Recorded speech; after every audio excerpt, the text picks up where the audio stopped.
Salut l'équipe, on est tous le boomer de quelqu'un. Ma grand-mère, quand elle me dit que le rap indé c'était mieux avant, bouh, boomer mamie. Moi-même, quand je confonds la plateforme Twitch avec la console Nintendo Switch, énorme boomer. Salut l'équipe, on se retrouve tous les lundis de 22h à minuit pour la libre antenne sur Switch. Ça n'a aucun sens. Tout ça pour dire qu'en chacun de nous sommeille un boomer. À Manhattan, à l'angle de la 8e et de la 31e, un boomer XXL se donne en spectacle depuis bien trop longtemps.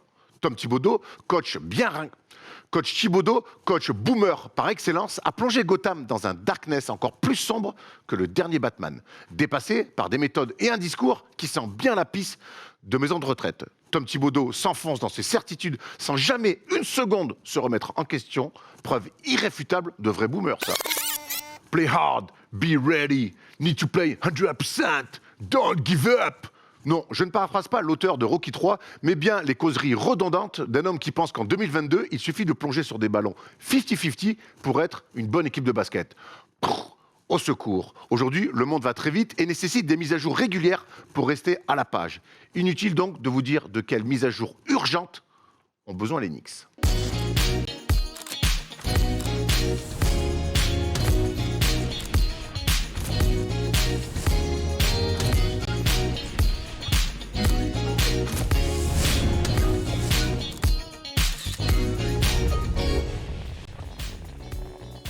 Salut l'équipe, on est jeudi et le jeudi c'est le First Day Show. Je suis ravi, j'étais impatient de revenir dans ce studio, aussi impatient que de découvrir le film Batman. Donc j'espère que je ne serai pas déçu pour ce retour de l'équipe en studio pour le First Day Show avec Thomas. Comment vas-tu mon ami? Ça va super, je suis ravi d'être là. En plus on n'est pas 1, 2, 3, on est même 4 avec un nouvel arrivant. Mais je suis sûr que tu vas nous en parler dans quelques instants. Je fais continue le petit tour Bien de sûr, table, le bien petit sûr. tour de bureau, on n'est pas content avec Bruno. Comment ça va Thomas Larocchi? Ça fait longtemps qu'on t'a pas vu dans ce Moi, fauteuil. top, je suis content de vous revoir, vous m'avez manqué un peu. Vous êtes on est parti parti sans au moi aux States sans toi. États-Unis. C'est vrai qu'on t'a laissé, on Ouais, t'a délaissé. un petit peu, je me Ouais, suis mais senti seul, mais bon. Ouais mais Thomas, tu as des obligations à vrai. Malakoff, faut arrêter. Le À chaque fois, il va me sortir ça, celui-là. job is not done bro. Ok, On en est où vrai, d'ailleurs dans cette quête de la montée? On se prépare pour le Final Four à venir, pas ce week-end, le week-end d'après, voilà. À pas les os pour ceux qui À veulent. pas les os, sur 2 jours, samedi, dimanche. Et si on gagne, je dis on, hein, parce qu'évidemment, si on gagne, on monte, on est déjà sûr de monter en une 3, Faudra qu'on se quasi. qualifie pour les playoffs après dans les nouvelles poules, mais c'est en gros, si on gagne, c'est quasi sûr. Bon, parfait, on suivra ça, on vous tiendra bien sûr au courant d'ici donc dans 2 semaines pour le Final Four de pré-national à Palaiseau. On a beaucoup de choses à voir cette semaine avant d'aller dans les news, dans le débat autour des Celtics. C'est vrai qu'on n'a pas beaucoup parlé des Celtics cette saison. Vous nous avez pas mal reproché d'avoir beaucoup parlé des grosses équipes. On l'a fait. Mais on va parler cette semaine des Celtics. On a eu envie d'aller sur cette équipe qui réalise plutôt un excellent début d'année. Avant d'aller dans les news, dans le focus et dans le débat, on va d'abord revenir sur ce qui se passe dimanche sur notre antenne Thomas. Énorme interview d'Evan Fournier qu'on a eu la chance de rencontrer pendant 1 heure dans son bâtiment à New York, en plein Manhattan. Et si vous êtes encore, ouais, est-ce que je vais la regarder, pas la regarder? Voilà pourquoi vous devez la regarder. Petit teasing. Bon, Evan, pour finir, on va pas t'offrir ton maillot, ça serait quand même un peu bêta. Mais par contre, on va le faire gagner aux gens qui nous suivent et on va te le faire signer parce que comme ça, il prendra bien plus de valeur. Le maillot 13 d'Enix d'Evan Fournier. Je pense qu'on aurait dû signer Erwan et Thomas et offrir à Evan son propre maillot. Ça aurait été bien ça. Il l'aurait encadré direct, je pense. Parfait. À gagner sur les réseaux. Il est là, le maillot d'Evan Fournier à gagner. Il est magnifique, hein, ce maillot des New York Knicks. Donc, si vous voulez le gagner, ça se passera sur les réseaux sociaux First Team. Il faudra, comme d'habitude, s'abonner. Et vous serez tiré au sort et on vous souhaite bonne chance. Thomas. Ouais, on sera donc à 18h en première, on appelle ça en première, donc simili direct sur YouTube pour regarder cette émission tous ensemble. Donc n'hésitez surtout pas si vous voulez regarder l'émission comme tu viens de le dire. C'est à partir de 18h, comme ça les commentaires sont en direct, c'est encore mieux. Puis ensuite, je serai évidemment dispo jusqu'à la fin des temps. Et si vous vous posez plein de questions sur la relation avec Julius Randle, avec Tom Thibodeau, il répond à toutes ces questions. Hop, je ne vous en dis pas plus, rendez-vous dimanche 18h. Rendez-vous aussi ce week-end avec MCS Basket pour les grands fans de basket européen ou même ceux qui veulent découvrir le basket européen. On a encore un gros programme, Tom. Oui, absolument, c'est le retour. Hein. Après les coupes de la semaine dernière, la trêve internationale de l'équipe de France notamment, on revient avec un Valence-Barça, 18h ce samedi. Donc énorme affiche commentée par Sacha Alix. Et puis ensuite, dimanche, on a de l'Italie. C'est moi qui vais commenter l'Italie. On a aussi de la Turquie avec la Dolou qui se déplace à Turk Télécom. On a surtout vraiment j'insiste sur ce match. Le gros choc de l'année en Ligue Adriatique, le Partizan Belgrade de Mathias Le Sort affronte l'Étoile Rouge de Belgrade qui joue en Euroleague. Le Partizan, eux, sont en Eurocup, mais c'est vraiment l'un des plus gros derbys de toute l'Europe, un des derbys les plus chauds aussi où le niveau est top. Donc on vous invite à regarder cette confrontation. Et puis Erwan, tu auras la chance de commenter le Real Baskonia de dimanche soir. Ouais, et on finira avec Saragosse Grande Canaria d'Andrew Albici. Tu vas en commenter un avec moi, toi? T'es chaud? Eh ben on va essayer de caler ça. On s'est jamais fait un duo. Enfin, si on se l'était fait à New York. Et là, on va se le faire peut-être le Barça. Non, le Real. Le Real Baskonia, ça peut être cool. Deux belles équipes d'Euroleague, ça peut être très très cool. Allez, on peut se plonger dans l'émission avec notamment le sommaire de l'émission. Vous allez voir ça. On va évidemment commencer avec les news où il y a eu des signatures, il y a eu des cuts aussi, et notamment notre Français Sékou Doumbouya. On ira ensuite sur le débat où on va se demander est-ce que les Celtics ont trouvé la bonne clé. Alors c'est vrai, c'est une question un petit peu bateau, mais on a la sensation, et on vous montrera ça avec des stats notamment, que les Celtics carburent très fort et peut-être peuvent être l'équipe un petit peu à éviter sur les futurs playoffs. On ira ensuite sur un focus et on va se mettre une loupe sur la performance XXL d'un meneur fantastique, Ja Morant, 52 points avec seulement 3 tirs à 3 points. On va essayer d'analyser un petit peu cette performance monstrueuse face à un meneur en face de lui qui est plutôt un très bon défenseur. Dejan Temeré a fait le plein face à Ja Morant, ça sera notre focus, et on finira évidemment avec le quiz de Tom Ciaravino. Messieurs, on est prêts? Allez. On a fait le tour de tout. Allez, yes, sir. C'est parti pour les news.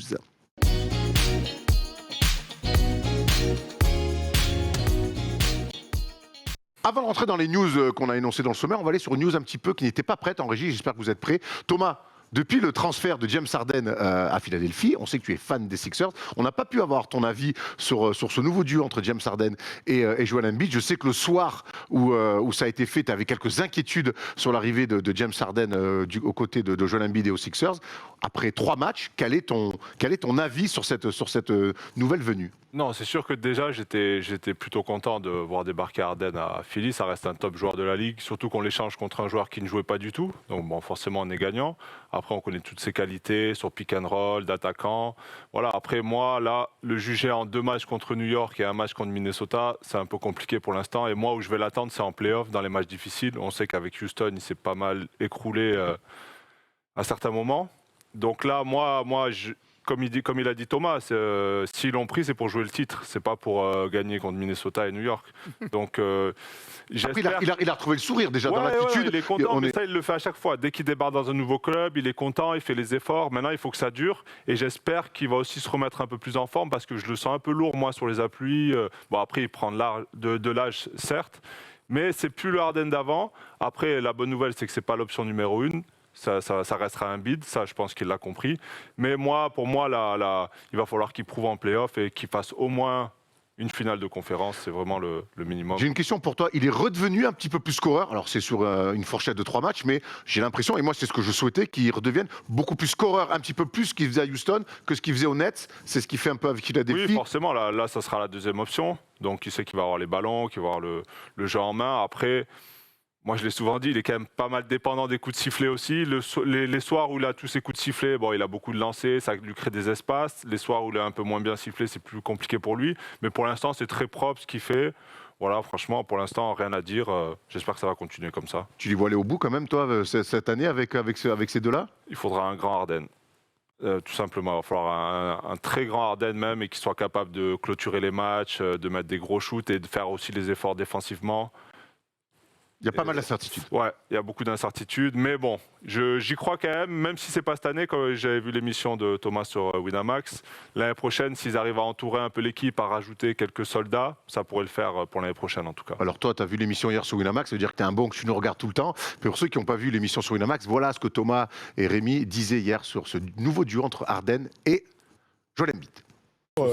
Il n'a jamais eu un mec aussi fort à côté, aussi complémentaire, et avec lequel il peut se dire, bon bah gros, là, cette année ou l'année prochaine, on peut vraiment être champion. Je pense que Joel Embiid, ça fait 3 ans qu'il pense, le connaissant, qu'il peut être champion. Là, aujourd'hui, on lui a enfin donné les armes pour être champion.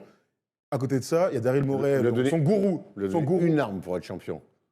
Moi, si tu veux. Non, mais parce que les armes, j'aime bien, parce que pour moi, ils se sont beaucoup dévêtus. Alors, c'est pas grave. Oui, mais ça, je l'entends. Mais en tout cas, ce que je veux dire, c'est qu'il rejoint aussi Daryl Morey, qui est clairement son daron. Au bout d'un moment, il y a un truc entre il y a un air de famille, d'ailleurs. Oh mon Dieu, oh la gueule de la famille. Voilà, on part toujours tactique, stratégie dans les détails. Bravo, le lien familial entre Daryl Morey et James Harden. Allez, on se plonge dans les news, celles qui étaient prévues, mais en régie, on peut reprendre le cours normal de l'émission. Avec une signature, on aime bien toujours les mecs qui reviennent un petit peu en NBA, surtout quand c'est Isaiah Thomas qui n'arrête pas. On frôle l'échangisme. Pour lui en NBA, on a l'impression que la Ligue est devenue un grand club échangiste pour lui. Et cette fois-ci, il va faire équipe partenaire avec les Hornets.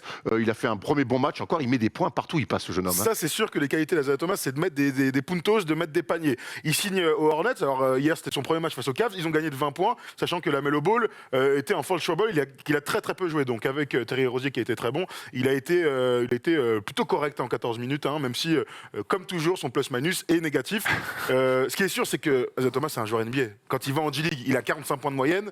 Quand il est en NBA, on connaît ses lacunes, mais il a clairement le talent. Je pense qu'on peut même pas discuter sur le fait que ce gars-là, bien coaché dans une équipe plutôt cohérente, peut faire des dégâts. Moi, je continue à croire qu'il est de ce niveau-là. Tu crois toi aussi, Tom ? Ouais, c'est un énorme scoreur. Après, je sais pas, il devrait l'utiliser en sortie de banc, un peu pile électrique sur 15-20 minutes. Voilà, quand il est chaud, tu le laisses. Quand il est un peu dans un mauvais soir, tu le sors. Mais comme dit Thomas, il a largement sa place. Franchement, c'est un scoreur incroyable. Il cartonne tout en G-League. Là, quand il vient, il met toujours des paniers. Là, il arrive, il peut faire la différence sur les big men, sur les switches. Enfin, il a toutes les possibilités pour marquer. C'est vraiment dommage qu'il n'ait pas une chance. Dommage que ce soit des deux côtés du terrain, le basket, quoi. Ouais, c'est ça. Mais après, comme tu dis, tu peux l'utiliser par parcimonie sur des séquences très précises. C'est vrai que c'est un peu curieux parce que lui, pour le coup, qu'il soit mis comme ça, qui galère à s'installer dans un projet. Alors, j'ai du mal à croire que moi, dans un projet où tu veux être champion, ou en tout cas, si tu as des ambitions élevées. Il y a combien d'équipes qui veulent être champion ? Tu vois, il y a quand même 20 autres équipes qui peuvent. Tu as des mecs comme Kendrick Perkins qui disent que le sauveur des Lakers, ça doit être Isaiah Thomas, qu'il faut le signer. Moi, j'ai beaucoup de mal à le croire. Enfin, en tout cas, on est toujours ravis de voir Isaiah Thomas. Et puis, on peut souligner aussi la persévérance du mec. Quoi. Parce qu'il y en a plein qui auraient pu. Je pense c'est un mec qui est plutôt à l'abri financièrement. Et cette persévérance-là, c'est une belle histoire. Peut-être, tu vois, tu pourrais presque faire un beau doc sur lui, sur ses manières dont il enchaîne les thèmes des contrats. Ça doit pas être facile pour un mec qui, à un moment donné, était podium MVP, tu vois. Ouais, t'as raison. Et puis, c'est un mec aussi qui, visiblement, n'a pas envie de tenter d'aller ailleurs. J'adorais le voir dans une équipe de Euroleague, juste pour voir. Tu vois, j'adorais voir ce type de scoreur fou. Alors, il y en a un, mais quand je vois Shane Larkin, je me dis qu'Isaiah Thomas, ça peut être un des top scoreurs de l'Euroleague. Donc, visiblement, lui, son but, c'est d'être en NBA. On peut saluer la résilience, t'as raison, dont il fait preuve. Bon, écoute, peut-être s'installer ailleurs, ça peut être aussi un bon projet de vie, non ? Pour certains Américains comme lui, le championnat européen, ça n'a aucune valeur. Vraiment, eux, ils veulent jouer en NBA ou rien du tout. T'as connu, toi, des mecs comme ça qui...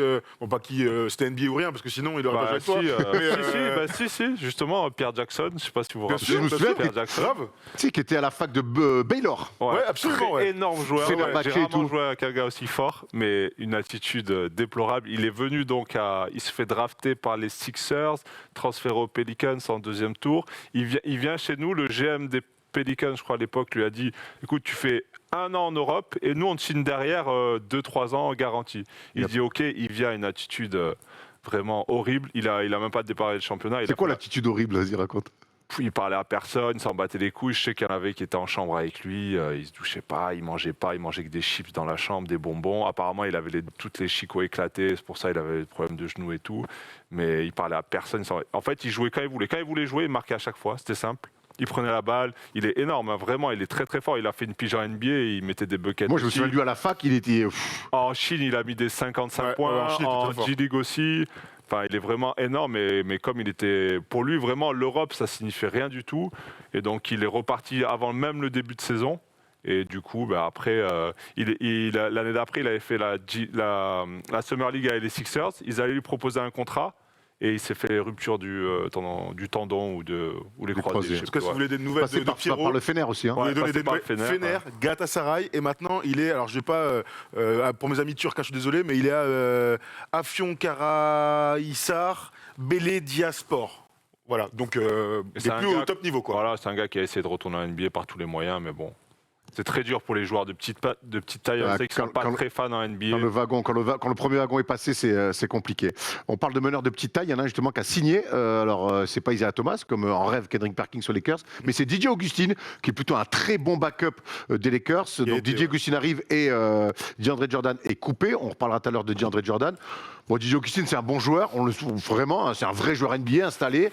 Maintenant, est-ce que c'est lui qui va sauver les Lakers? Bon, de toute façon, il n'y a pas de sauveur, Lakers. Non, non, ce qui est sûr. En tout cas, c'est une bonne signature parce que ce type de profil, finalement, ils n'en ont pas tellement. Enfin, ils n'en ont pas tellement. Si, ils en ont plein. Des joueurs moyens qui ne vont pas changer la face de l'équipe. Mais il leur fallait un autre meneur de jeu qui est capable de tirer externe. Là, aujourd'hui, c'est Westbrook. Il n'est pas capable de tirer externe. Donc, à un moment donné, les Lakers, c'est Frank Vogel qui l'a dit, jouer avec Westbrook et Rajon Rondo, ça ne pouvait pas marcher d'avoir deux mecs sur lesquels on fait l'impasse. Hier, dans le match là, contre les Pelicans, la défense sur Westbrook, elle est hallucinante. Donc, avec DJ Augustin, qui est un vrai bon joueur de pick and roll, un vrai bon shooter, un mec qui a de l'expérience aussi, il peut faire la paire avec des gars comme Anthony Davis, quand les playoffs, s'il y a playoffs, arriveront. Mais pour moi, le problème, ça ne change rien du tout. Le problème n'est pas là. Pour moi, le gros problème depuis le début de saison, c'est l'état d'esprit de toute l'équipe. Je les ai vus jouer une fois, je pense, en mode play-off déterminé. C'était contre Utah. Je ne sais plus si c'était à Utah ou aux Lakers. Ça s'est fini sur un petit score. Ils ont gagné. Ça défendait fort. C'était agressif. Ça switchait. C'était vraiment une mentalité. Là, ils voulaient gagner. Sinon, je les ai rarement vus comme ça.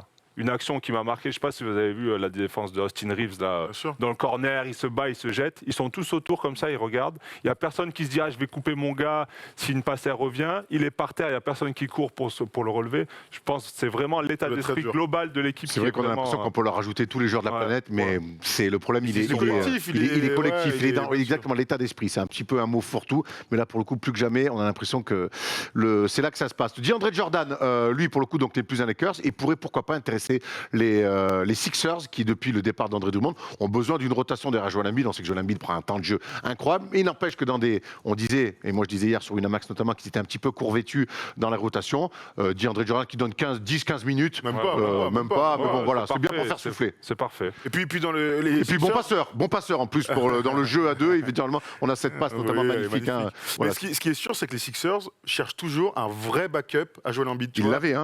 Non, mais ce que je veux dire, c'est que depuis les dernières années, il joue pas avec Joel Embiid. Tu l'as pas vu? Elle est incroyable. Derrière Joel Embiid, il cherche toujours un vrai backup.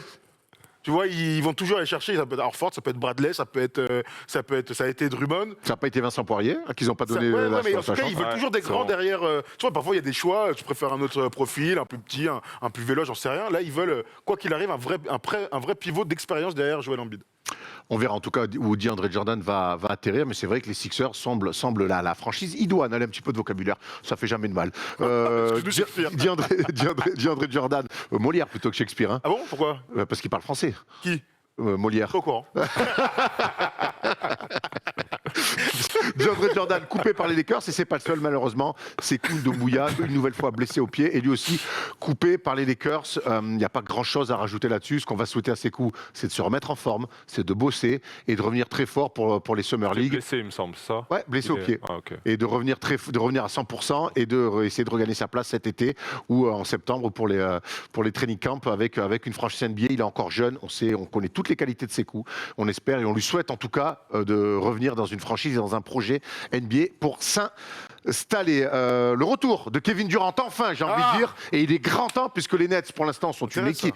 Les Nets, sur le papier, dans le fantasme collectif, ont une équipe qui peut jouer les titres. En tout cas, pour l'instant, c'est une équipe qui bataille fort pour le play-in et qui est coachée toujours par un prof de yoga. Et le retour de Kevin Durant est important parce que regardez cette stat terrible. Avec lui, c'est 24-11. Belle stat. Par contre, sans lui, c'est 8 sur 20, on dirait moi au bac. Donc, il est grand temps que Kevin Durant... Au bac de sport, bien sûr. Hein? Quoi? Au bac de sport, il a dit. Non, t'es dur. Sauf si j'ai fait pas là. Au bac de sport, j'ai eu 11. C'est ma pire note pas là, frère, en sport à Bayonne. Il est temps qu'il revienne, Kevin Durant, vraiment, parce que au 7, les Nets ont réussi à trader Harden. Sur le papier, ils ont une énorme équipe. Maintenant, il va falloir commencer à gagner des matchs parce qu'ils sont loin. Hein. Ouais, ils sont loin. Bah, c'est sûr qu'ils sont Durant dépendants. Donc, joliment dit ça, tiens. Avec lui, ils peuvent tout faire. Sans lui, par contre, ils peuvent rien faire du tout. Donc, c'est très compliqué. On espère pour eux qu'il ne va pas se reblesser parce que du coup, tout s'écroulerait. Bon, après, on les connaît. Je pense qu'ils ont pris leur temps. Je pense que s'il revient, il doit être à 100%. Mais tout tourne autour de lui. Donc, vraiment, il faut on va voir aussi 100%. On est très curieux aussi de voir l'intégration avec Ben Simmons. Moi, je veux voir ce duo-là, voir ce trio avec Kyrie Irving aussi. Le truc du retour de Kevin Durant, en quoi il est important, au-delà du fait que vous avez raison, c'est la pièce essentielle, c'est qu'il va falloir jouer des matchs ensemble. Ouais. C'est que les playoffs vont arriver là, dans un mois. et qu'aujourd'hui, ils n'ont aucune certitude dans le jeu. Il n'y a rien dans le jeu, mais ça, on le dit, il n'y a pas de fond de jeu. Bon. Ouais, grave. Avant, moi, ma théorie, c'est de dire qu'ils avaient assez de talent avec le monstre à 3 têtes pour être champion avec un jeu libre d'attaque. Bon, encore fallait-il s'entendre. Avec Ben Simmons, ça change quand même pas mal de choses. Je dis pas que ça peut pas marcher, au contraire, ils ont une super équipe, plein de shooters autour de Ben Simmons. Et ben, il y a tout pour que ça marche, mais il faut jouer des matchs ensemble. Il faut aller chercher un semblant de fond de jeu, il faut installer une défense. On connaît maintenant la valeur des joueurs autour. Franchement, quand je vois l'arrivée de Drummond, quand je vois Seth Curry, alors ils continuent de perdre des matchs et puis ils se prennent des volets et tout, mais il va falloir maintenant changer la dynamique. C'est important, jouer ensemble, changer la dynamique pour arriver en play-off, même s'ils sont 6e, en tout cas dans une bonne dynamique tout simplement. Puis il y a urgence, hein, Tom, on a beau avoir sur le papier, moi je le répète, sur le papier cette équipe, avec l'arrivée de Ben Simmons et le départ d'Arden, c'est rééquilibré, l'arrivée de Drummond aussi, ils ont coché des cases qui étaient vides. Maintenant, on peut dire ce qu'on veut, on n'est pas sur NBA 2K, il faut un vécu collectif. Voilà. Il faut que ces mecs-là, ils aient à minima 15, 20 matchs, et encore je suis gentil, ensemble de vécu commun. C'est trop important. C'est sûr, ça, ils n'ont pas le choix. Après, je ne sais pas quand c'est qu'il va revenir Simmons pour... On espère en avril. Il disait en mars. En mars. Okay. Il visait fin mars. Non, donc, ce qui est sûr, c'est que surtout avec Ben Simmons qui a vraiment fait 0 match, sûrement pas trop d'entraînement, il va falloir. C'est un joueur un peu atypique en plus. C'est un meneur qui porte pas mal la balle. Comment ils vont l'utiliser sur les montées de balle, voilà. Sur la transition. Ça va. Tu vas pas régler ça en 3 matchs, quoi. Non, ouais. Exactement. Après. Non, c'est sûr que sans le vécu, ça va être compliqué de performer en play-off. Et le problème, c'est qu'il y a tellement d'histoires, j'ai l'impression, cette année à Brooklyn, entre le pass de Kyrie, les blessures, le départ d'Arden, Nash. Est-ce que les joueurs ont vraiment confiance en lui C'est un peu. C'est brumeux. Brumeux, tout ce qu'on veut. En tout cas, on a hâte de les voir au complet, mais c'est vrai que pour eux, il y a clairement le chrono qui tourne. Ils ont besoin d'un vécu collectif. Au bout d'un moment, t'es pas champion en faisant une équipe. Tiens, t'appelles des potes, tu viens jouer. Ça se passe le vendredi matin. À l'Oaks Factory, il y a encore, c'est dur de nous battre. Hein. et en plus, tu vois, ce qui est fou, c'est qu'on aime bien parler de vécu collectif. En général, c'est une saison, une défaite en playoff, la saison. Voilà. Là, on parle de 12 matchs, là, comme ça, en saison régulière, pour essayer d'avoir du vécu collectif. Ce n'est pas du vécu collectif. Voilà. Mais t'as Kevin Durant. C'est vrai que tant que t'as Kevin Durant, tu peux. Tous les fantasmes sont permis. Le vécu collectif, il y a une équipe en tout cas qui est en train de s'en faire une. C'est les Boston Celtics et c'est notre débat de la semaine.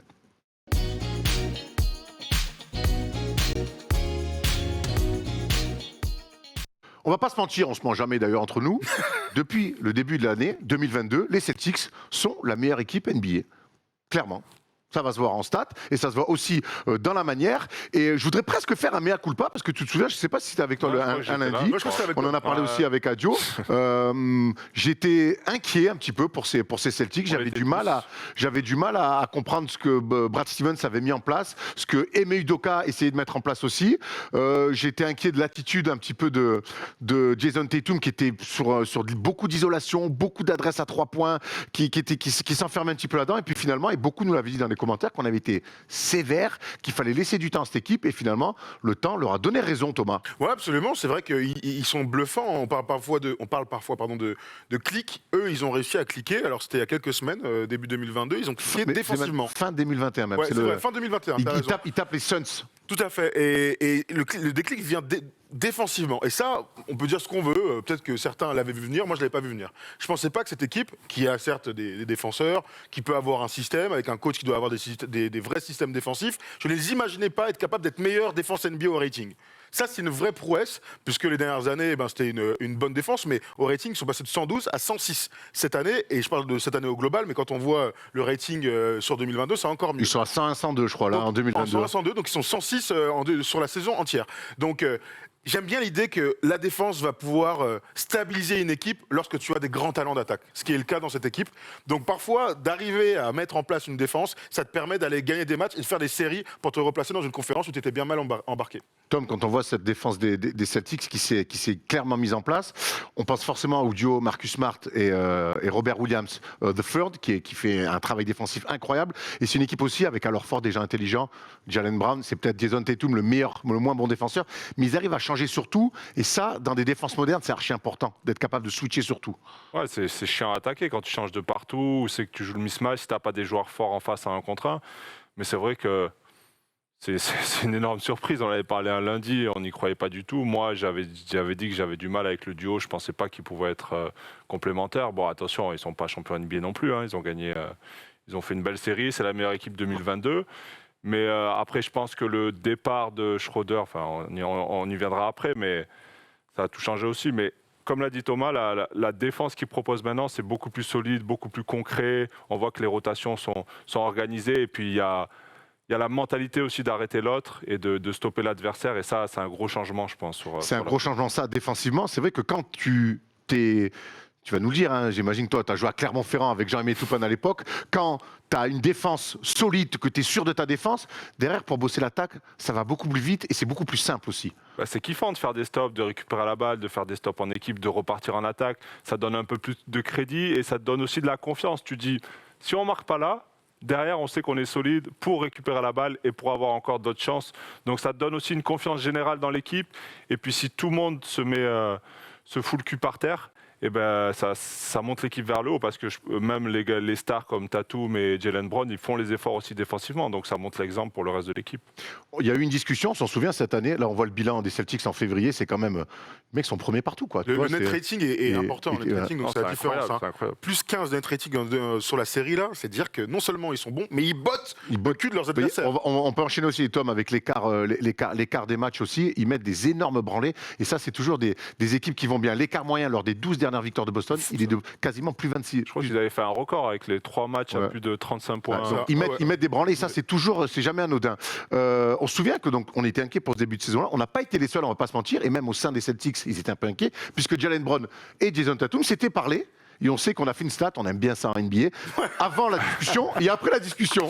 Mais regarde, quelque part, il y a quand même, regarde. Avant la discussion, 19-21, donc on est sur un bilan quand même à moins de 50%. Avec cette équipe-là, on attendait mieux. Et depuis la discussion, on est sur un 19-6. La question, c'est qu'est-ce qui se passait avant Ils se parlaient pas ou quoi? Non, mais comme quoi, des fois, c'est aussi important de se dire les choses.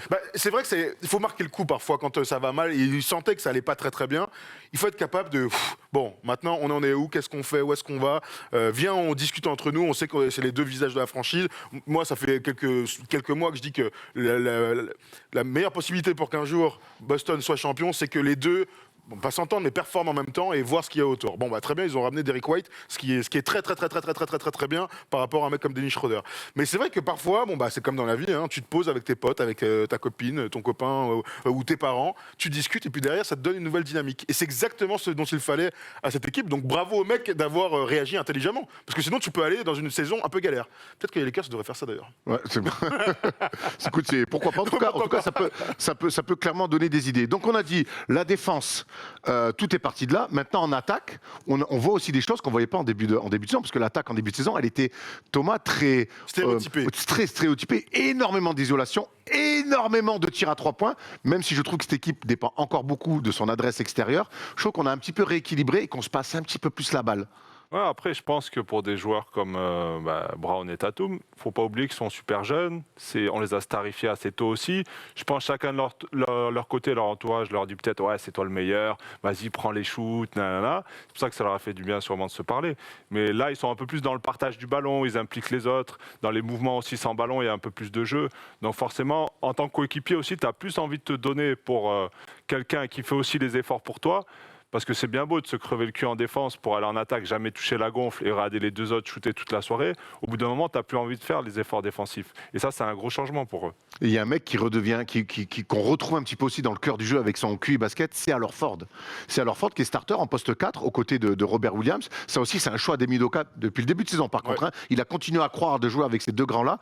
Et tout le côté un petit peu aiguilleur du ciel aussi de Al Horford qu'on retrouvait peu en début de saison et maintenant qu'on retrouve justement dans des finitions, dans du changement de ballon et puis dans cette qualité de passe, dans ce passing game, Thomas, très important. Ouais, c'est vrai que ça se voit pas beaucoup dans les stats. Hein. Il est capable parfois de faire des matchs à plus de 15, mais alors Ford va être important par son placement, action par action, son intelligence évidemment en défense, son placement en rebond, mais aussi pour aller trouver le gars qui est chaud. C'est vrai que comme Marcus Smart est pas véritablement un meneur de jeu, et je pense qu'il ne le sera jamais, mais qui a des vraies qualités de shoot et de cœur et ainsi de suite, c'est bien d'avoir un autre mec intelligent le fameux poste 4 qu'on aime bien, le deuxième meneur de jeu sur le terrain, et bien alors Ford, sans marquer beaucoup de points, va toujours être sur la hockey pass pour aller faire le bon transfert quand il veut, et puis il est capable de temps en temps de dominer. Donc ça fait une belle arme pour Ime Udoka, puisqu'en plus alors Ford, malgré son âge, continue à être bon, à être performant et à jouer un gros volume de minutes. On parle de joueurs intelligents, le départ de Dennis Schroeder, l'arrivée de Derrick White, ça change pas complètement le paysage, mais presque, j'ai envie de dire. C'était important aussi de rajouter un mec académique, j'aime bien employer ce mot quand je parle de Derrick White, ce que n'est pas Dennis Schroeder, il a d'autres qualités.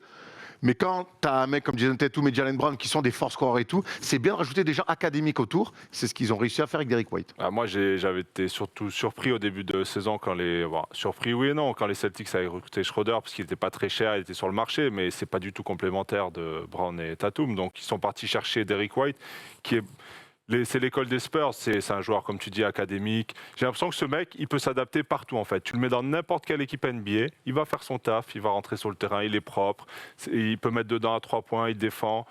Tu le vois sur le terrain, il est un peu partout. C'est un peu le joueur idéal en rotation, ou même, pourquoi pas, meneur starter. Je pense pas qu'il il sort du banc. Il sort du banc, ouais. C'est Smart qui reste titulaire. C'est un mec, quoi qu'il arrive, tu sais ce qu'il va t'apporter tous les soirs.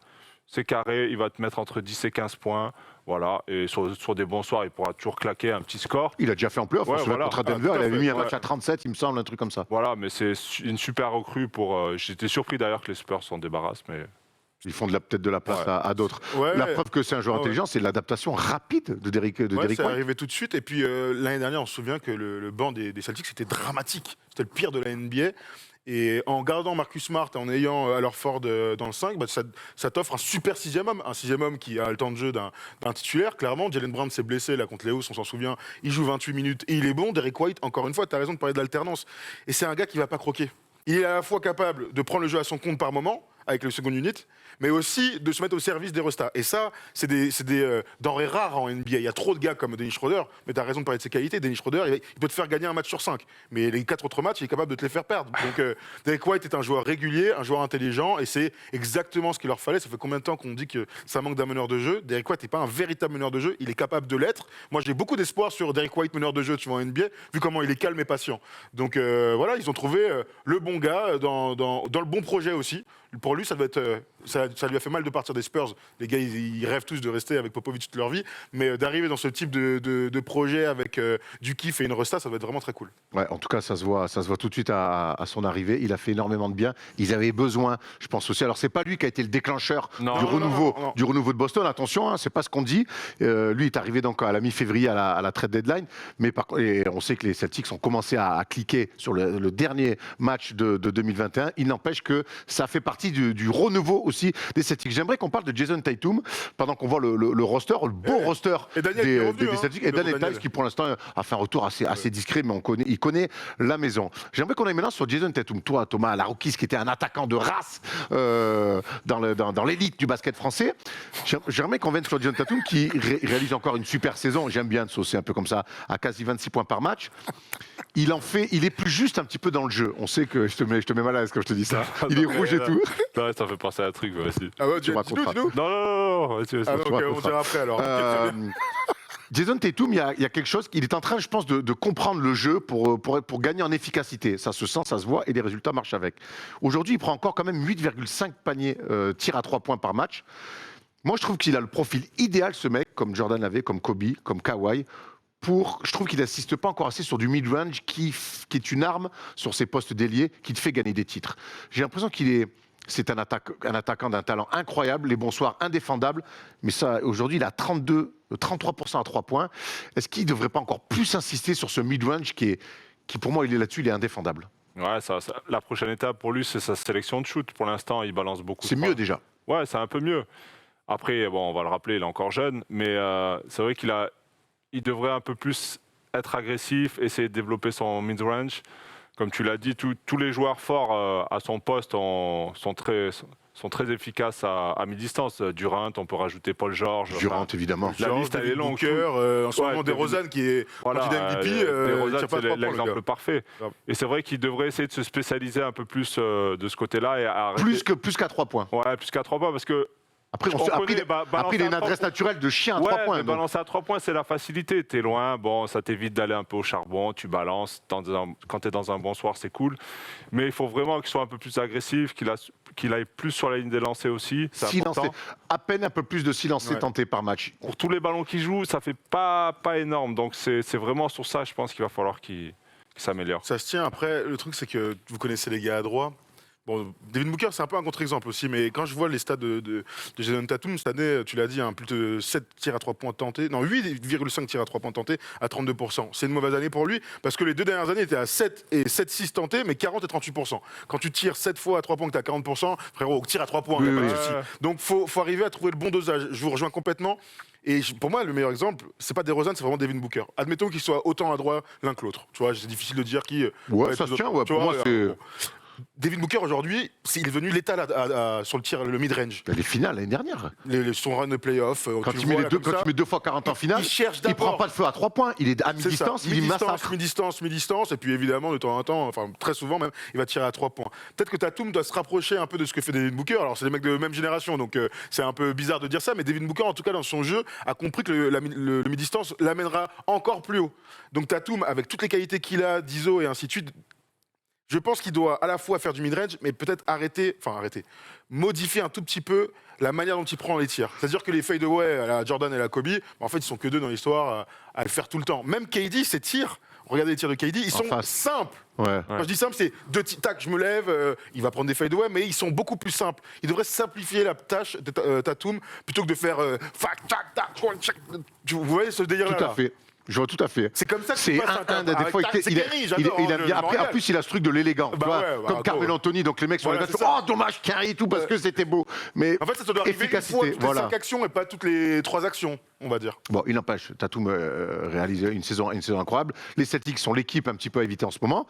Ils sont 6e de la conférence Est. Et pour finir, la question que j'ai envie de vous poser, c'est qu'est-ce qu'on peut encore attendre maintenant de cette équipe sur cette fin de saison qui a clairement cliqué. Et je reste persuadé que là, ils sont 6e. Le top 4, ça me paraît compliqué. Cleveland rentre un peu dans le dur en ce moment avec pas mal de blessés et des défaites. On l'a vu notamment cette semaine à domicile face aux Hornets. Les deux, Ouais, ils peuvent, pourquoi pas espérer récupérer la 5e place. Qu'est-ce que peuvent espérer cette saison les Celtics? Ce qui est sûr, c'est qu'ils sont pas très loin, en tout cas de l'avantage du terrain, parce que on les condamne un peu, mais finalement, quand tu es à un match et demi de l'avantage du terrain. Ouais, mais c'est les Bucks devant, c'est ça aussi. Ouais, t'as raison, mais bon, il y a une équipe qui est meilleure en ce moment en termes de dynamique. J'ai quand même du mal à imaginer cette équipe passer un premier tour de playoff. Moi, je ne vois pas Boston passer ni Miami, ni Philly, ni Milwaukee. Chicago, ce serait un upset. Ce serait un énorme upset. Mais Chicago au complet, je ne les imagine pas perdre contre Boston, même si c'est plus serré. Bon, Brooklyn est tellement loin qu'il fausse un peu la donne. Donc, s'ils passent un tour de playoff, ce serait quand même une énorme surprise au vu du début de saison. Maintenant, écoute, ce ne serait pas la plus grosse surprise qu'on verra ces dernières années. Donc, au vu du talent qu'il y a dans l'équipe et, comme tu dis, vu le clic qu'il y a eu, je pense que pour eux, l'espoir, c'est d'aller au moins au 2e tour. S'ils passent un tour de playoff, c'est une saison réussie, hein, vu d'où ils reviennent. Voilà, clairement. Après, comme tu dis, les 4 premiers, ça va être très costaud. Donc moi, je ne les vois pas spécialement passer le premier tour, même si là, ils sont en forme. Il va y avoir un moment où tu connais, ils vont commencer un peu à perdre un peu de vitesse. Il va y avoir des problèmes qui ressurgissent.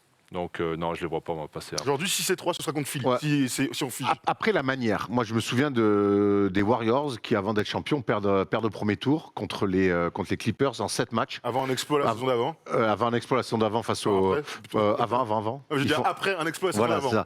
Et moi je pense que la manière va être importante.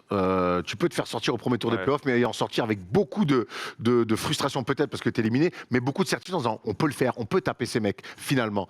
Donc c'est la manière, moi en playoff, il faudra qu'il fasse un vrai gros tour de playoff pour tamponner tout ça, valider tout ça. Mais cette équipe-là, et c'est là où je veux finir, c'est que moi hier en posant un truc, je me dis Tatum, Brown 25 ans, Tatum 23, Robert Williams 24, Smart, on dirait que des fois on dit c'est fini un peu Smart. 27. Donc Derrick White est très jeune aussi.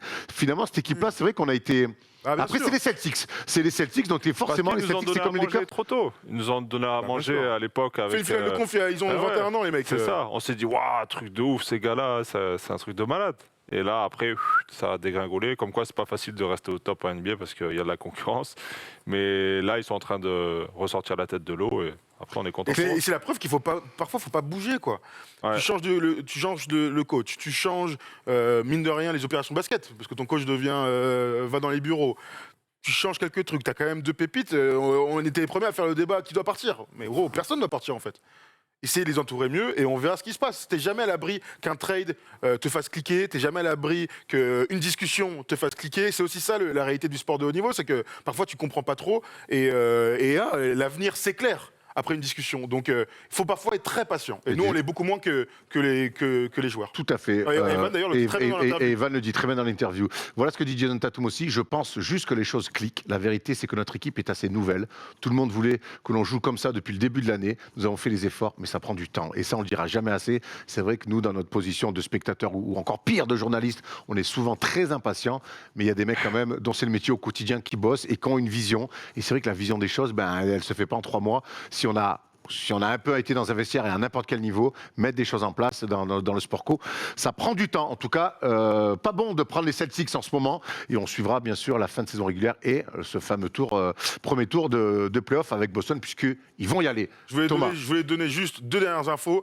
Les 2 prochains matchs. Alors malheureusement, Jalen Brown s'est fait la cheville. Ouais. On va voir combien de temps ça va durer. À la tournée, c'est pas vilain. C'est pas vilain, mais bon, Mais à la tournée. il est out en tout cas pour l'instant. 2 belles confrontations. Dommage que Brown ne soit pas là, parce qu'ils vont jouer demain soir contre les Grizzlies.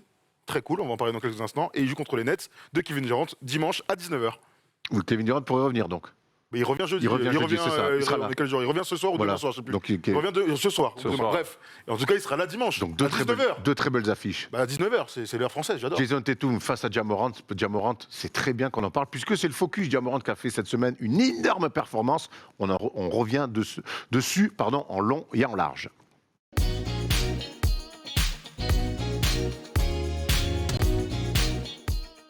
Il nous régale, Ja Morant. On a fait un débat il n'y a pas longtemps pour savoir s'il fallait mieux aller sur Doncic ou Ja Morant. Alors, présenté comme ça, c'est toujours un petit peu putaclic, on le sait. Mais on a eu un débat plutôt intéressant entre Doncic et Ja Morant. C'est vrai qu'il y en a un qui est dans la ligue depuis un petit peu plus longtemps, qui a réalisé plus de choses, notamment en play-off.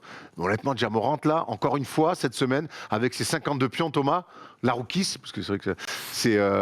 toi, je sais que c'est le genre de perf où tu te fies, cachou, comme on dit au Pays Basque. Ouais, ça fait un moment là qu'il enchaîne les perfs, les highlights. Pour moi, c'est un des futurs, c'est peut-être l'avenir de la Ligue. Genre le visage, je le vois bien être le visage de la Ligue dans les années à venir. Mais pour ça, il faut gagner des matchs, bien sûr.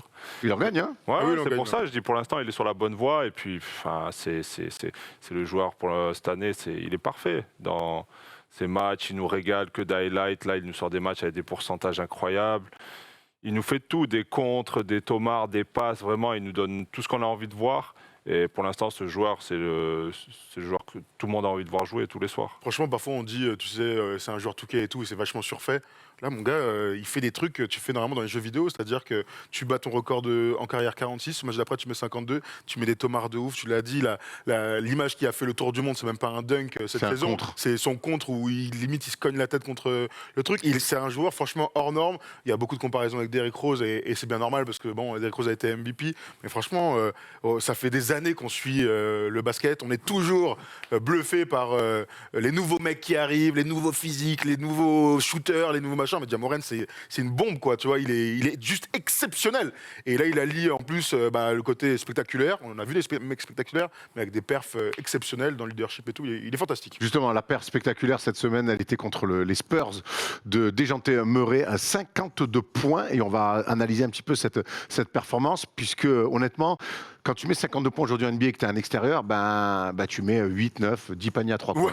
Ouais, normalement, oui. On va voir la short chart de Ja Morant. Ouais. Ça n'a rien à voir, c'est 3 paniers à 3 points à peu près sur les mêmes zones. Il y en a un qui est vraiment très très loin. Il y a ce panier incroyable, short corner, là, sur la passe de Steven Adams, ce panier complètement fou. Et tout le reste, ça se passe in the paint. Donc pour un petit physique comme ça, après on sait qu'il a du jus, mais c'est quand même un mec, et on va voir la stat, c'est celui qui met le plus de lay-up de la Ligue à l'heure actuelle. C'est lui qui met le plus de points dans la raquette. Là, quand on voit le shot chart et quand on voit cette stat, t'as l'impression que c'est un pivot qui est capable de shooter extérieur. Tu vois, c'est Joel Embiid, quoi, qui a démonté son adversaire, qui a mis que des dunks et qui, par 3 fois dans le match, s'est dit vas-y, je vais tirer extérieur. Non, c'est un meneur de jeu qui, par sa vivacité et sa vitesse, est capable, quoi qu'il arrive, d'aller trouver un angle pour aller mettre un lay-up. Ça fait depuis le début de sa carrière qu'on le voit, même dans le money time. C'est quand même dingue d'avoir un mec aussi clutch sans tirer extérieur. Et il le prouve dans cette performance, franchement, qui est dantesque. Il progresse en plus dans le tir externe, mais c'est vrai qu'il va tellement vite, on le voit. Alors, Thomas me disait, quand on prépare l'émission, et je vais avoir ton avis là-dessus, c'est qu'il est toujours surpris du nombre de lay-up qu'on lui accorde. Et là, on voit notamment le choix défensif des Spurs sur ce match-là, c'est que c'est Jacob Poeltl qui se retrouve finalement souvent sur le switch et qui graille. Bon, là, c'est Keldon Johnson, ça va trop vite pour lui. Mais qu'est-ce qu'on peut faire pour essayer de stopper ce mec-là, Tom ? Pas grand-chose. Il a tout en magasin et puis il est vraiment sous contrôle. C'est ça que j'aime avec lui, c'est qu'il est très athlétique, mais il sait où il va aller. Il a plusieurs finitions sur un pied, après reverse, il a un super toucher. Il sent la défense, ça c'est des choses qui ne s'apprennent pas. Là encore, il se recule sur un pied pour shooter. Il trouve toujours une solution en fait parce qu'il garde le contrôle. Même quand il est passé, il sait que ça va venir fermer.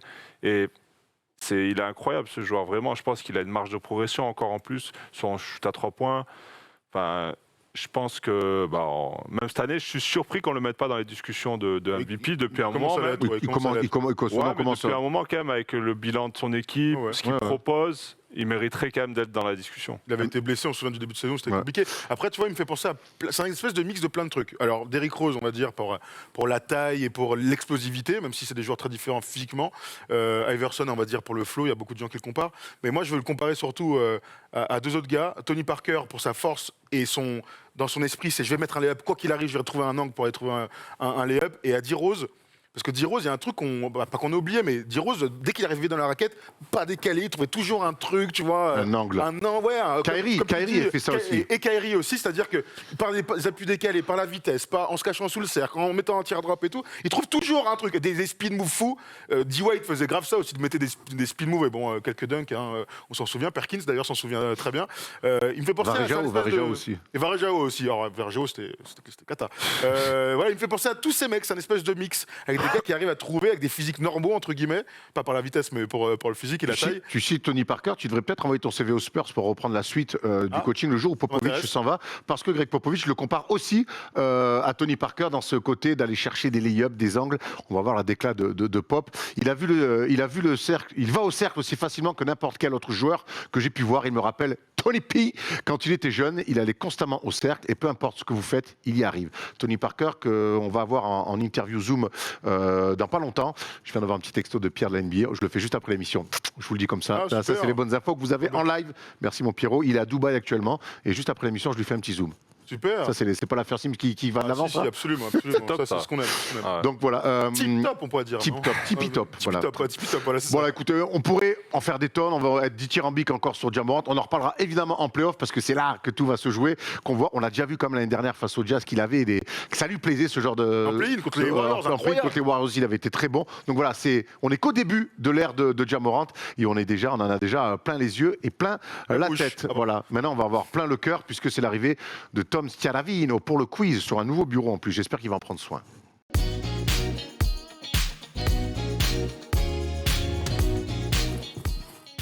Allez, qui dit fin d'émission, on dit quiz et aujourd'hui je suis très content parce que j'ai un beau bureau et je sais qu'un jour je serai là à présenter le First Day Show. Oh, j'ai fait le rime sans le vouloir. Bravo. Au-delà de la rime, ça m'inquiète un peu ce que tu me dis. Qu'est-ce que ça veut dire ? Comme Jean-Jacques Rousseau, tiens, j'en avais une dernière. Tu veux prendre ma place, c'est ça que tu es en train de me dire ? Non, mais il y a bien un moment où tu vas nous laisser. Oh D'ici 2 ans, apparemment. Il était proche de la retraite. Moi, je crois que c'est toi qui vas nous laisser et dès la fin de l'émission, en fait. Aujourd'hui, il va animer l'émission de NBA. Écoute, j'ai quelques connaissances. On va voir ça. Allez, vas-y, on voit. On va voir, c'est à vous les connaissances. Maintenant, 3 petits jeux. Le premier jeu, c'est Alan Aubry de la main chaude. Il nous a déjà envoyé des illustrations à l'époque. Je vais vous montrer, il y aura des illustrations. Il faut deviner quel joueur ça correspond. Il est très talentueux, allez le suivre sur Instagram, la main chaude. Ensuite, il y aura un petit jeu sur les meneurs arrière qui ont mis beaucoup de points dans la raquette. Et un petit qui suit évidemment. On commence avec le jeu des illustrations. On va envoyer la première. Voilà. Ça s'affiche derrière vous. C'est le sweep de Tyronn Lue écrit. C'est Iverson. C'est Allen Iverson. Il va falloir comprendre comme ça. D'accord, ok. Allen Iverson, très bien. Il s'en est servi comme paillasson. Exactement. Bien vu. Pas mal. Verbe. D-Rose. Derrick Rose, ça marche toujours la rose. Melo. Carmelo ou Jimelo. Udi Melo. Udi Melo, bien. Eh oui, Udi Melo. White Chocolate. White Chocolate. Jason Williams. Il n'y en a qu'un seul. Qui est-il ? Qui est-il ? T'as bien raison. Logo Jerry West. Ouais, Ah bravo. ouais, bien vu. Ouais, c'est mon nouveau porte-clés d'ailleurs. Regarde, je peux vous le montrer, je suis très fier de vous le montrer. Alors. En même temps, Ah, vous je l'ai avez pas fait dans des ma poche. achats un peu ou Donc quoi c'est fini. Alors, des- Des achats, non. Des vols, oui. Thomas, il a volé un porte-clés. Alors, il a pas fait exprès. Ah ouais, merci. Parce qu'en fait, on arrive. Juste petite parenthèse. On arrive au NBA. Tu te tais. Je dénonce. Génération. Adam, désolé. Adam Silver, Ah ouais. voilà, j'ai un truc à te dire. Moi, je balance, je m'en bats les couilles. putain. On va au NBA Store sur les champs. Sur les champs. Ouais, Sur la 5e avenue, à New York. Et en fait, on achète 2-3 trucs et tout. Et il y avait la queue. Il y avait une queue énorme. Mais en fait, le paiement carte bleue ne marchait plus. Et donc, on repose nos affaires, un peu relou et tout. Et Tom, il avait le porte-clés dans la main. Il fait pas attention. Il est ressorti avec le porte-clés. Ça a passionné. Ça a pas sonné. Il est sorti. Il a fait oh bah je l'ai volé. Voilà. Donc, Ouais, enfin, et surtout, Thomas Dufort est un voleur. Je m'en suis rendu compte au bout de 20 minutes de marche et je ne Ouais. pouvais pas retourner. Voilà. hein, je te dis. Donc, du coup, Voleur. en plus, c'est une Mais plaque il en était or, pas là, bien. même. Hein. Voilà. Il était tout pâle. Après, toi, Je suis parti vomir, mais ça n'a rien à voir. t'as voulu voler un maillot de Kobe par contre de collector et t'as fini au poste, hein, relou. Relou, vu que je parle pas moi anglais, c'était un peu chiant. Bon, allez, on va terminer le jeu. Il doit rester 3-4 images. T'as pas empêché de mettre des langues, hein. Enfin bref. Grand-mama, C'est Larry universel. Johnson. C'est universel. Larry Johnson. Larry Johnson, bien sûr. Larry Johnson. Oui. Oui, Larry Ah Johnson. oui, d'accord, bah, je me suis T'es trompé. sûr, hein. t'es Eh oui, prêt parce que t'as pour pas la la présentation Ah oui, moi j'avais mis Dennis Rodman. Donc, Mais non, Larry Johnson, grand-mama, Converse. Tu vois, faut bosser encore un peu. Bon, bah, La dent en or, Nico Batum. J'adore. ah, bah, j'avais mis Ouais, Stephen Batum, Curry, tu vois. Il doit en rester un dernier. Non, il en reste 2. Chamberlain. Chamberlain. Non, Bam Adebayo. non, c'est une pièce. Donc c'est Yes, Dime. Dollar. une pièce en anglais. Tu dis Dollar. c'est un Penny. Penny. Ah, merde, ouais. un penny. penny, ah oui, bah oui, Ah, numéro un, Penny Hardaway, oui, mais bon, oui, oui. on est Pas pas mal, bon. pas mal, pas mal. Allez, le dernier, c'est celui-là. Tipeee Tony Parker. Ouais, bravo. Ah ouais, putain, Tipeee. Ouais. Il y a un J'ai petit truc j'ai français. projeté sur Tante Parker, donc C'est encore. Bon, on enchaîne une petite énumération. On a parlé avec Jamoren des petits, des guards qui mettent plus de 10 points de moyenne sur une saison. Là, je vais vous demander ceux qui ont mis plus de 9 points de moyenne sur une saison dans la raquette, les guards, donc les petits, meneurs ou arrière. Ok. Il y en a 40 sur les NBA Pas mal. stats. on a Depuis- le droit à une bavure chacun. Depuis Oui, une 2000. bavure. Depuis Depuis 2000. 2000. Ah, depuis Très 2000. bien. Un petit Allez. conseil, genre. il y en a beaucoup récemment, D'accord. plus Ok. qu'à l'époque. Et quand on dit petit, ok, bon, très À bien. toi. Vas-y. Westbrook. Russell Westbrook, Oui, il l'a oui, fait. Derrick Rose. Derrick Rose, bien sûr. Tony Parker. Tony Parker, bien sûr. Comment Jamorant. Ah non. Jamoran, bah oui. Bah, Ouais. bon, c'est un peu facile, mais Oui, bah, vu qu'on parle de lui. Allen Iverson. Allen Iverson, il l'a fait. James Harden. James Harden l'a fait. C'est il est considéré comme meneur. Un meneur hein. arrière, il a D'accord. dit. Meneur Ok. arrière. Meneur ou arrière, ouais. Putain. Je suis un ouf. Ah ouais, t'as un ouf. Réfléchis sur les meneurs d'aujourd'hui déjà. Vous l'avez dit, France, Tony. hein. Ils avaient Oui, Tony oui. Parker, oui. Ok. Tony Parker, oui. Aujourd'hui, attends, je me concentre. C'est qui marque des points. Tac, tac, tac. Caramba. Ça bégaye fort, hein. Ah ouais. Ah ouais, je suis pas du tout gros. Il y a un meneur de jeu, Non mais il reviendra. Éliminé. Ah, il reviendra, Tu là, je reviendras. suis pas du tout. Kyrie Irving. Kyrie, bien sûr. Steph Curry. Steph Curry, non, jamais. Non, jamais. plus de 10 points. Une fois de chacun. À Première toi. revue. Doncic.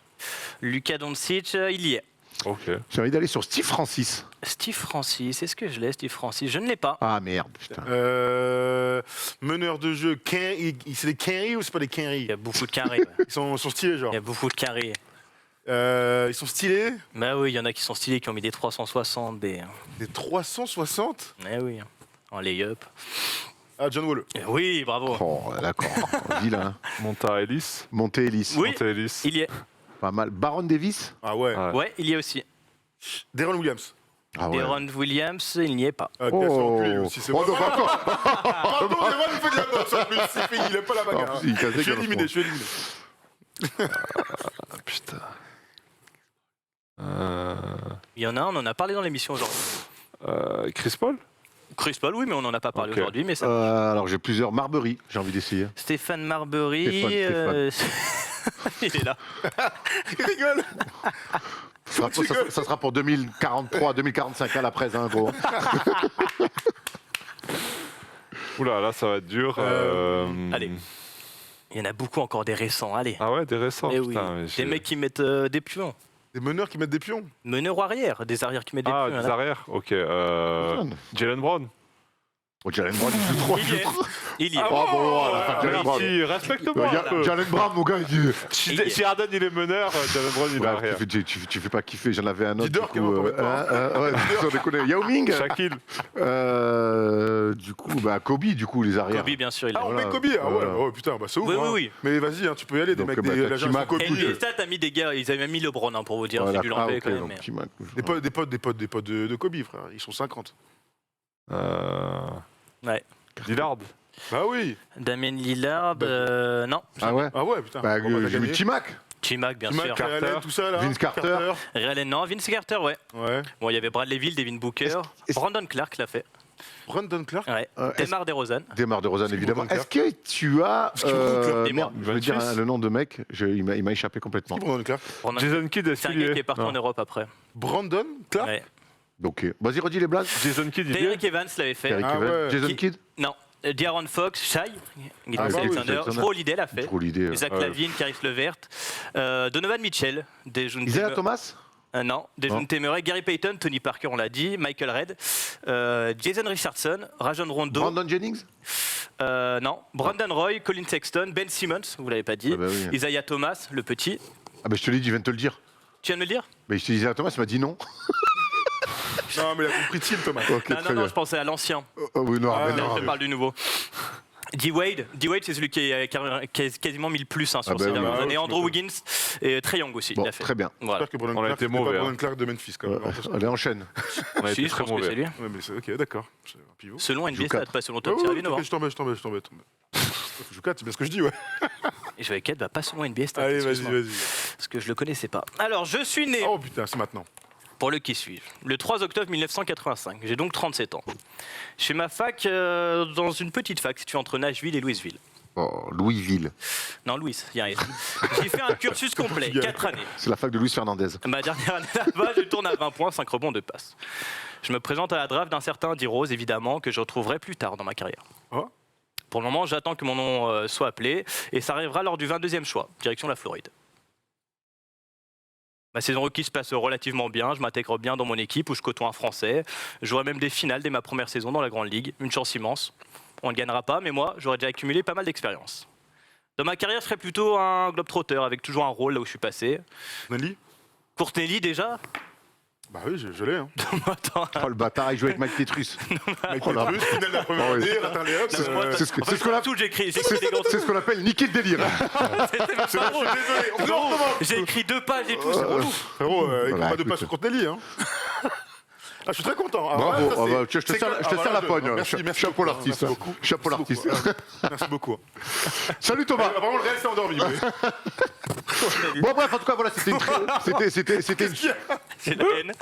Il est dégoûté, il avait fait C'était son une truc. super émission et on vous l'a dit, je n'en ai pas parlé en début d'émission, mais comme vous l'avez vu, on a un nouveau burlingue.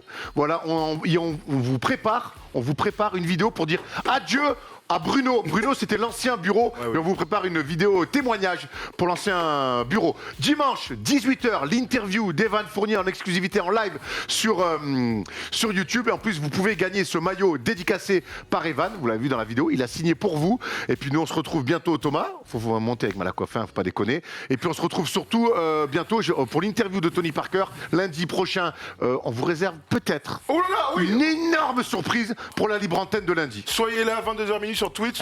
On devrait parler des Lakers avec un mec qui vit à Los Angeles, un peu un insider. Kind of. Kind of. Insider. Il y aura Nico normalement. Il y aura Nico, et normalement. Il connaît bien Nico. Et voilà, il connaît bien Nico. Et Talentueux. très talentueux. Un vrai talentueux. Un vrai Très talentueux. talentueux. Le Justin Timberlake. Oh, bravo, allez, à lundi, la libre antenne, soyez avec nous lundi.